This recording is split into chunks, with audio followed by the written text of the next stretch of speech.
Hola, ¿qué tal amigos? Esto es En Contexto desde el Caribe. Hemos llegado al programa número 17. Me acompaña mi amigo, el promotor cultural Sergio Lugo. Hola a todos. El día de hoy vamos a comenzar con el análisis del tema local aquí en Quintana Roo, Playa del Carmen. Vamos a abordar estos lamentables hechos que sucedieron en el municipio de Benito Juárez, con cabecera en Cancún, donde todo a nivel nacional e internacional se supo que hubo una represión con armas de fuego en contra de manifestantes pacíficos que se manifestaban primero en la fiscalía y de ahí se trasladaron a las instalaciones del Palacio Municipal, donde la policía municipal y estatal, comandada por el mando único de Alberto Capella, disparó al aire e inclusive contra los manifestantes. ¿Cómo viste esta situación sin precedentes, Sergio? Bueno, pues que me recordó a Pinochet y a Piñera allá en Chile, de cómo reprimía a los manifestantes, a los jóvenes, y es inaudito. Esa policía obviamente es fascista, seguramente no tiene ninguna capacitación en de derechos humanos, y habrá que ver quién dio la orden de disparar, ¿no? Bueno, ahí están los videos que se ven en las redes sociales, y siempre he insistido de que bueno, yendo más atrás en este asunto del feminicidio, ya alguna vez lo mencionaba esta Lidia Cacho, pues por ejemplo a los violadores, a los pederastas, aquí las leyes en México son muy laxas, entonces yo siempre he dicho que debería de existir ya la pena de muerte para ese tipo de personas, pero yendo ahí todavía más atrás es qué tipo de sociedad estamos viviendo. Sí tiene que ver el gobierno, pero también la escuela, la sociedad, o sea, en una sociedad tan machista, tan patriarcal, ¿qué se está dando en atención a la mujer? Y te digo un ejemplo muy sencillo, más adelante vamos a hablar de Estados Unidos. ¿Por qué siguen allá en las políticas, a las mujeres me refiero, por ejemplo, les tienen el apellido de los hombres, Michelle Obama, Hillary Clinton? Entonces, para empezar, ahí es un problema de machismo que se va reforzando en la sociedad. Para no salirme de este tema, pues aquí Capella, él viene, de todo el mundo es conocido, trabajó con Graco Ramírez, que fue gobernador de Morelos, y lo involucran con el narcotráfico. Allá Morelos es un hervidero de narcos, no quiero decir de qué grupos. Entonces me hace increíble cómo el gobernador Carlos Joaquín lo tuvo mucho tiempo, a pesar de que se le advertía de este tipo de personaje, y ahora se menciona de que posiblemente Capella va a ir a Tijuana con el presidente municipal de allá, que también es de Morena, y entonces yo digo, ¿qué fuerza o qué beneficio tiene este hombre para que todo el mundo lo arrope? Bueno, Alberto Capella, como saben, es herencia del gobierno de Graco Ramírez en Morelos. Viene aquí terminando su papel como secretario de Seguridad Pública en Morelos. El estado de Quintana Roo está inmerso en una espiral de violencia. Vemos ejecuciones en Cancún, en Tulum, en Playa del Carmen, y sabemos que fue un operador político también. Durante la elección de 2019 intermedia, Capella quiso tomar por la fuerza el mando único, inclusive en Solidaridad, que fue la única edil, Laura Beristain, que se negó a entregarle, a abrirle las puertas al mando único, inclusive interpuso una controversia constitucional.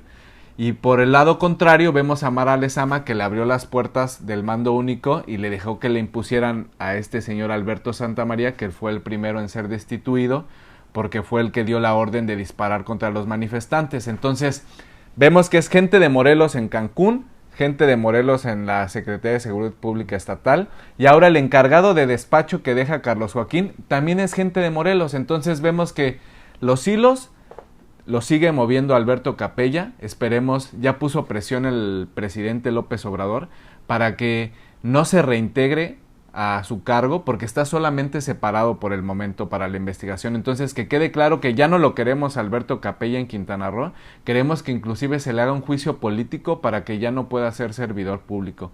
Vemos una espiral de violencia en Quintana Roo que no se veía nunca en el sexenio de Roberto Borge. Todos critican a Borge del endeudamiento, pero la violencia llegó a Quintana Roo con el gobierno de Carlos Joaquín González. Que no se nos olvide la matanza en el Blue Parrot, en Playa del Carmen, empezando su gobierno con Cristina Torres. Fueron los que empezaron esta crisis aquí en Solidaridad. Y que no se nos olvide también la matanza que hubo en el bar Chapultepec, previo a las elecciones, sembrando el terror para poder imponer a Lili Campos. Entonces, este narcogobierno que encabeza Carlos Joaquín y Alberto Capella tiene que finalizarse y que hagamos una transición política verdadera hacia la cuarta transformación. Y bueno, también mencionar, Eric, que en el área política me sorprende porque se menciona que Mara Lezama es la candidata de Carlos Joaquín para la gubernatura por Morena, a pesar de que él está en el PRI, en el PAN, PRD y ella en Morena. Entonces, aquí los dos salieron perjudicados. Habrá que ver si no hubo traición, no sé de quién, si se querían deshacer de ella de él o él de ella, pero sí es importante porque ahorita inician las elecciones rumbo a las presidencias municipales. Estoy hablando de Quintana Roo, el caso específico, y ahorita mencionabas en el gobierno de Laura Beristain que ya a diferencia de otros lugares, lo que hace es una política preventiva en la cuestión de las mujeres a través del Instituto de la Mujer. Siempre veo que están inmiscuidas en esto, en la atención jurídica y psicológica a la mujer, ¿no? Precisamente para evitar este tipo de actos, y ese es un precedente que se puede presumir a nivel Quintana Roo. Y también ya para finalizar, en estos grupos, no estoy diciendo de Cancún, siempre en las marchas de las feministas hay gente infiltrada de derecha, los mal llamados anarquistas, y les doy un ejemplo, en la Ciudad de México, en el gobierno de Claudia Sheinbaum, siempre van mujeres, quieren romper vidrios, quemar, etcétera, pero es para desestabilizarla. Ella, obviamente, Claudia Sheinbaum, si es una mujer de izquierda, y lo hacen con un propósito. A veces el agua y el aceite se junta, pero estoy hablando en el caso de la derecha. Entonces, habrá que ser muy cuidadosos porque eso puede provocarle aquí a Laura Beristain para tratar de tumbarla en miras a las elecciones por Morena que viene el próximo año. Sí, debemos ser muy astutos, saber diferenciar los grupos de choque que están infiltrados utilizando los grupos feministas, grupos del PRI, del PAN, ligados a la derecha, que están subiéndose al movimiento sin ser parte de, y por otro lado está la protesta social, que es muy válida y que ya lo dijo el presidente, que no debe ser reprimida de ninguna forma y que todos tenemos derecho a manifestarnos. Con esto hemos concluido el bloque 1 local de Quintana Roo. Continuando con el segundo bloque de En Contexto desde el Caribe, vamos a hacer este análisis del tema nacional.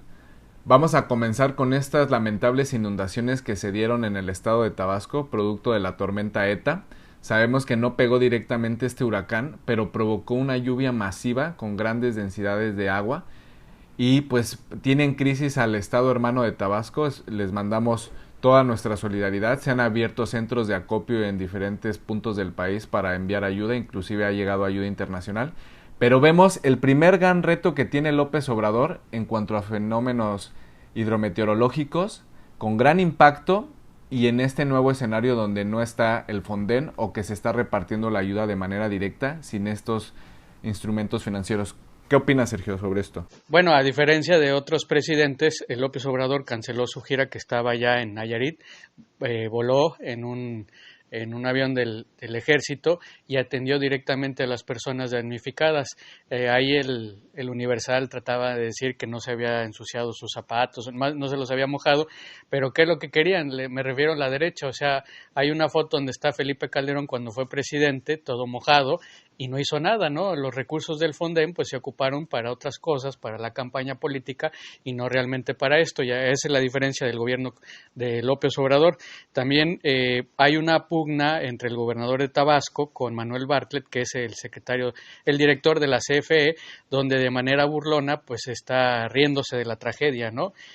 Ahorita puedes mencionar un poco, pero yo sí quiero decir que pues es indefendible para mi punto de vista Bartlett en el gabinete de López Obrador porque fue uno de los principales orquestadores del fraude electoral 1988 de Carlos Salinas de Gortari en contra de Cuauhtémoc Cárdenas. Él es el famoso hombre que dijo se cayó el sistema, era el secretario de Gobernación con Miguel de la Madrid. Y bueno, obviamente como senador, Bartlett, coordinador de la fracción parlamentaria del PT, defendió la soberanía nacional energética, pero ya en su actuar, pues yo no lo puedo defender más que soy un hombre de izquierda. Bueno, Manuel Bartlett tiene corresponsabilidad en esta crisis. Sabemos que obviamente hay muchas personas afectadas. Veíamos en las fotografías y en los videos que compartieron en redes sociales la magnitud de la tragedia. Muchas personas perdieron su patrimonio y obviamente en esta tensión surge este choque entre el gobernador Adán Augusto López y Manuel Bartlett, que contesta de manera muy lamentable, muy cínica. Y pues esperemos que López Obrador pueda dirigir, liderar esta pues reconstrucción en cierta parte y ayuda a los damnificados que se cuenta por miles. Pasando a otro tema, vamos a hacer el análisis de esta alianza sí, México sí, que aglomera a toda la derecha. O sea, el discurso de López Obrador se vuelve realidad entre liberales y conservadores. Se quitan las máscaras, literal, como lo dijo Mario Delgado. El PRI, el PAN y el PRD, lo que era el Pacto por México, van a ser un solo bloque, una sola alianza, que es totalmente un bodrio ideológico. Si de por sí se criticó en su momento a Morena que aglomerara liderazgos de muchas corrientes, ahora con esto simplemente es deleznable. Vamos a ver si los panistas y los priistas hacen esta mezcla heterogénea que nada más buscan recuperar el poder y sus privilegios, pero vemos que no tienen ni propuestas, no tienen un discurso elaborado. Vemos que lo único que están haciendo ahorita es felicitar a Joe Biden, inclusive la alianza de gobernadores federalistas. No tienen agenda política. ¿O tú qué opinas, Sergio? Bueno, para empezar, el presidente López Obrador hasta se rió porque comparó el logotipo de México, sí, con el logotipo de Pinochet, que ustedes van a ver en pantalla, es idéntico, y bueno, Pinochet pues es fascista, ¿no? Y esta derecha pues también es fascista. Y ya el primer experimento que van a hacer, ya que es tangible, es en Guerrero. Ya formalizaron la alianza el PRI con el PRD para ir a la gubernatura en contra de Morena. Y imagínense, en la época de los 90, cuando el gobernador de Guerrero, José Francisco Ruiz Massieu, era gobernador, mandó a asesinar a cientos de perredistas. Alejandro Encinas y otros mencionaban que en esa época, junto con Salinas de Gortari, se mataron alrededor de 500 perredistas y por lo menos la mitad fueron de Guerrero. Entonces, ese PRD combativo ahora se alía el PRI y el enemigo a vencer, en este caso el que lidera las encuestas, es mi amigo Félix Salgado Macedonio, que es senador con licencia, es el puntero que busca la gubernatura de Guerrero por Morena, y él es una figura primordial en los 90, le llaman el toro sin cerca, porque en 1993 se enfrentó a Rubén Figueroa Alcocer, el asesino de Aguas Blancas, y le hicieron fraude. Después volvió a competir en la gobernatura por el PRD en 1999 y le hizo fraude René Juárez Cisneros, el actual coordinador de los diputados del PRI. Entonces, ahora va a ser muy claro, Guerrero, López Obrador lo decía, que era el estado más perredista, ahora Guerrero es el estado más morenista, y va a ser, y lamentablemente espero que no haya muertos, pero ahora sí va a ser una lucha a muerte entre la izquierda y la derecha, que va a estar el PRD con el PRI. Ahorita en Guerrero gobierna el PRI y entonces va a ser un choque frontal. Entonces, esto es el primer ejemplo porque la derecha va a buscar recuperar la presidencia de la República con todos estos partidos. Sí, totalmente. Vemos a la derecha que se empieza a aglomerar, inclusive ya de cierta manera haciendo la barba para que Joe Biden quedar bien con este posible transición en el grupo de poder de Estados Unidos. Sin embargo, aún no se escriben las cosas, sigue todo en ascuas y eso lo vamos a abordar en el tema internacional. Continuando con el tema nacional, vamos a hacer este análisis de esta iniciativa para eliminar el outsourcing. Este importante cambio que vendría a cambiar el paradigma laboral en México. Podemos ver el caso en todo el país y en Quintana Roo, especialmente en el sector turístico, cómo los empleados de los hoteles trabajan, por decir un ejemplo, para el Princess o para el Mayacobá o para estos hoteles, pero son subcontratados por empresas intermediarias que se llaman Apoyo Peninsular o cualquier nombre le ponen, y ellos son los que tienen la responsabilidad laboral frente al empleado y utilizan las lagunas del derecho laboral para crear contratos un mes, luego los culminan y cambian la razón social. Entonces hay muchos vacíos en cuanto a la Ley Federal de Trabajo y obviamente los empleados mexicanos, la fuerza laboral de México ha perdido sus derechos. Hay mucha gente que no tiene ni prestaciones, no tiene aguinaldo, no tiene seguro médico y esto pues genera un problema social fuerte. Entonces yo veo bien que se vaya sobre este tema y que se cambie de raíz esta explotación laboral que existe en México. ¿Tú qué opinas, Sergio? Pues bueno, uno de los principales artífices de esta reforma es el senador Napoleón Gómez Urrutia, me consta, tengo varios amigos ahí desde hace muchos años y él desde hace mucho tiempo lo había presentado. Él es el presidente de la Comisión del Trabajo en el Senado y se me hace raro porque hace algunos meses la mandaron a la congeladora hasta la misma gente de Morena, no sé por qué, y ahora quiere salir a colación. Pero Napoleón, a través del CID, que es una nueva, quieren aglutinar a sindicatos para quitarle el poder a la CTM, él está buscando juntarlos y esa es la demanda que hacen muchos obreros en todo el país. él está arropado en la Industrial All, que es el sindicato más grande de todo el mundo porque tiene más de 500,000 de afiliados. Entonces, imagínate toda esa fuerza laboral que representa Napoleón Gómez Urrutia, ahora pues van a apoyar esta iniciativa del outsourcing. Entonces yo felicito a este legislador y a estas personas que tú acabas de mencionar para que terminamos con las subcontrataciones. Pues veamos qué pasa en este tema importante del sector laboral en México. Con esto concluimos el tema nacional. Continuando con el bloque 3 de En Contexto desde el Caribe, vamos a hacer el análisis de los temas internacionales.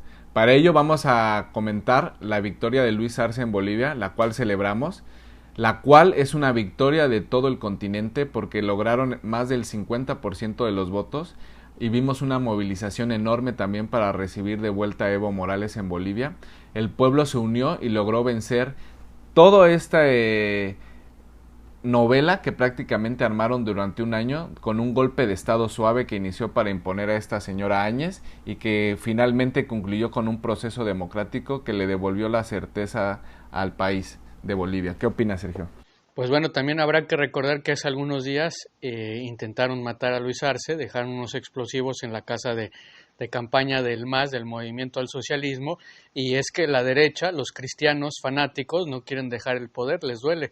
Y recordemos pues que Trump fue presidente de Estados Unidos cuando se hizo este golpe de Estado y se hizo tonto, o sea, de alguna forma los apoyó. Y ahorita mencionabas de Evo, su regreso, son emblemáticas esas fotografías de cuando el compañero Fernández, presidente de Argentina, está acompañando a Evo en la frontera de Argentina con Bolivia y cómo lo recibe el pueblo boliviano, ¿no? Los indígenas, hay una foto espectacular, sí, se cree que a 300,000 más o menos, cómo lo arropan. Entonces, si hubiese habido un fraude electoral el año pasado con Evo, pues la gente no lo estuviera apoyando un año después, ¿no? No hubiera soportado tantos represiones y asesinatos. Entonces, es increíble y ahora con el apoyo de Evo y el compañero Luis Arce, que él fue el artífice de que la pobreza disminuyera bastante, pues ya tenemos otro aliado con México, porque es Argentina, es Bolivia, es Venezuela, es Cuba, es México y ahorita vamos a tocar el tema de Perú. Sí, en Perú el presidente Vizcarra fue destituido por el Congreso por un problema de una investigación cuando fue gobernador de una provincia allá en Perú. Pero vemos que es un problema constante en Perú, que todos los presidentes son acusados o se les hace un golpe parlamentario. Vemos que Vizcarra ascendió como presidente desde la vicepresidencia, cuando cae Pablo Kuczynski, que fue el candidato ganador de la elección, pero inmediatamente es depuesto y es donde asume Vizcarra y ya está a punto de finalizar el mandato en 6 meses. Pero vemos que Perú se caracteriza por una desestabilización política constante. Vemos que tiene una debilidad institucional, sobre todo de la figura presidencial, y la persecución judicial y de la fiscalía se hacen válida para tomar el control del país de manera antidemocrática. Esa es la realidad. Y ahora asume el poder un legislador de apellido Merino que la gente no quiere ni nadie lo votó para ser dirigente del país y ahora es el que va a coordinar pues la presidencia de la República. ¿Tú qué opinas, Sergio? Pues como dicen ahí el dicho, que México ponga sus barbas a remojar. Si no ganamos las elecciones que vienen, la Cámara de Diputados, tenemos que tener mayoría. El error de Vizcarra es de que disolvió el Congreso siendo presidente, se nombra nuevos diputados, pero él no impulsó ningún diputado. Entonces, qué tonto, porque no tenías nadie que te defendiera en el Congreso, ¿no? Entonces ellos mismos le hacen, por decirlo de algún forma, un golpe de Estado legislativo y eso puede suceder en México si no ganamos en las elecciones que vienen. Y recordemos un poco atrás en Perú, estuvo Alberto Fujimori, que es de alguna forma un dictador que está metido en la cárcel por corrupto, de 1990 al 2000, después llega el compañero Alejandro Toledo, Alan García, que también lo denuncian por fraude, se suicidó. Después Ollanta Humala, que fue muy amigo, fue muy popular de Evo, de Hugo Chávez, también estuvo en el poder, y ya después llega Pedro Pablo, el que tú mencionabas, lo destituyen y llega a Vizcarra, pero ellos tienen el poder pero no tienen la fuerza en el legislativo. Y siempre ha habido problemas en Perú porque ha estado los grupos armados, los Tupac Amarus y Sendero Luminoso, ¿no? Pero vemos cómo siempre Estados Unidos también se ha metido ahí en eso. Una hija de Fujimori, Keiko, también quiso ser presidenta de Perú y no pudo.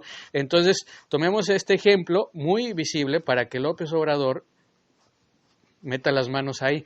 Y ahorita mencionabas que este personaje que quedó de presidente interino, que nadie lo quiere, Merino, Fernández Noroña lo mencionaba cuando, a través de Mario Delgado y los diputados de Morena, en vez de darle el apoyo a la presidencia de la mesa directiva a Fernández Noroña por el PT, se la dan al PRI. Y entonces Dulce María Sauri, ahorita la presidenta de la mesa directiva, si llegaran a hacerle algo a López Obrador, ella sería la presidenta de México, de México, porque dijo que recaería, o sea, si tumbaran a López Obrador, ella recaería y tendría el poder. Entonces, que tomen este ejemplo para que no suceda aquí en México. Bueno, hay que ser muy astutos. Ahora, obviamente, como lo que platicamos en el bloque nacional, va a ser una elección de dos bandos. La elección del bloque que apoya al presidente, la izquierda, y el bloque de México sí, de los empresarios con el PRI, PAN y el PRD y los que se sumen los partidos satélites.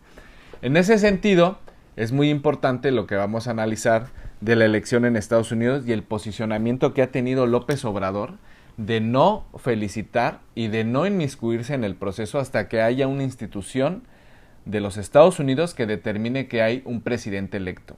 Vemos que Trump jurídicamente está avanzando, ya fue aceptada en la fiscalía la investigación por presuntos delitos electorales e inclusive el fiscal electoral presentó su renuncia días después. Pues yo creo que no es tonto, yo creo hasta que lo pueden matar, o sea, los Clinton ya sabemos lo que son capaces.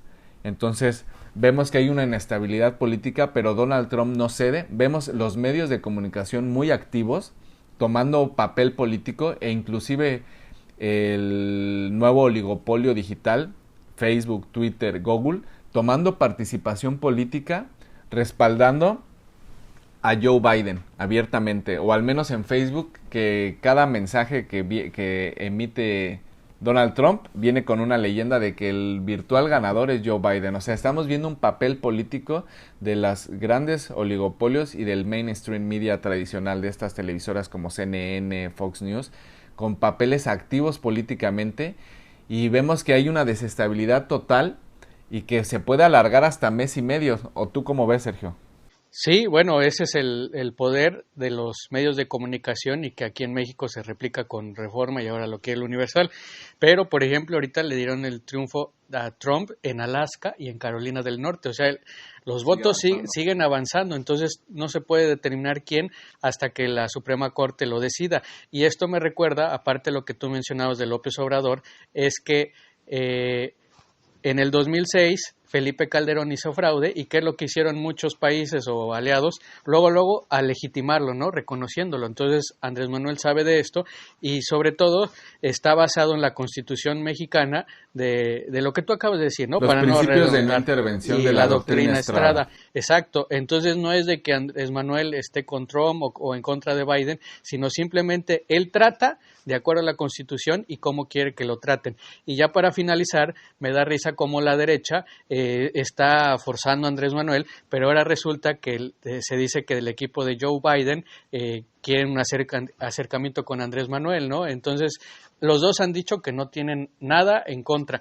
Y finalizando, o para el siguiente programa, podemos hablar de Roberta Jacobson, que va a estar en la transición. Ya está en el equipo ahorita sumada en el equipo de Joe Biden, que fue embajadora de Estados Unidos en México. Y vemos que yo destacaría el gran papel diplomático de México.